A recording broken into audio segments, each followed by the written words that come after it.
Je suis Mustapha Larbaoui. Je suis actuellement président de l'association Pharmacitoyen. Le parcours de Pharmacitoyen, une création de l'association en 2007. Déjà à cette époque, je faisais de la collecte de matériel médical, mais qui était destinée aux associations locales, essentiellement sur la commune de Trappes. En parallèle de cela, nous faisions beaucoup d'activités avec les enfants de CM2, beaucoup de sorties dans les musées afin de coller au programme d'histoire de CM2. Et de fil en aiguille, nous avons cheminé de plus en plus vers le matériel médical. Et depuis 2 ans, je ne suis plus en activité professionnelle.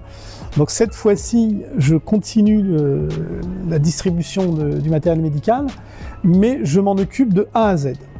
C'est-à-dire que c'est moi qui vais chercher le matériel et donc qui le collecte, et c'est moi qui le distribue et qui l'accompagne directement sur place. Autant c'était en France à l'époque, mais destiné à des associations qui, elles, les envoyaient dans les pays avec lesquels ils étaient en relation. En ce qui me concerne, je fais la distribution de ce matériel uniquement dans l'espace Schengen, sur des pays comme le Portugal essentiellement, mais également la Roumanie, la Tchéquie. Donc l'espace Schengen, pour une raison très simple, c'est que ça me permet de, entre guillemets, de naviguer très tranquillement, sans frontières. Cette activité, évidemment, nécessite des fonds et je ne souhaite pas mettre cet argent dans les douanes, dans les taxes, avec le temps que ça nécessite pour les traverser et parfois les aléas,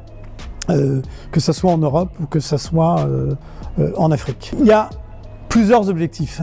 Le premier, c'est que le matériel que je récupère est un matériel qui est destiné globalement à la destruction. Donc l'idée que ça soit gâché, ça m'est insupportable. Ça, c'est lié à mon passé, à mon vécu, probablement à mon enfance. Donc je ne supporte pas le gâchis. Ça, c'est un premier point. Le second point, en France, il y a une couverture sociale qui est assez remarquable, il faut pouvoir le dire aussi. C'est pas le cas de tous les pays. Je prends le cas du Portugal, ils ont une bonne couverture globalement pour les médicaments et les soins, mais absolument rien sur le matériel médical. Donc voilà, donc c'est un pays où les gens sont obligés d'acheter ce matériel et par définition c'est extrêmement cher. C'est destiné essentiellement dans le nord du Portugal, dans la région de Ponta Barca, Ponta Lima, Viana de Castelo, c'est vraiment le nord du Portugal.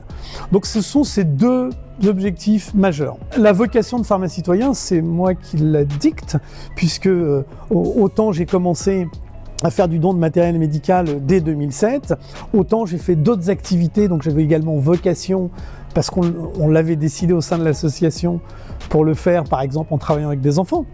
Et aujourd'hui, l'association a vocation, oui, parce que je l'ai décidé et parce que c'est là où je me sens à la fois utile, où je continue à faire des choses qui m'intéressent. En fait, on reçoit autant qu'on donne, sauf que c'est pas sur le même plan.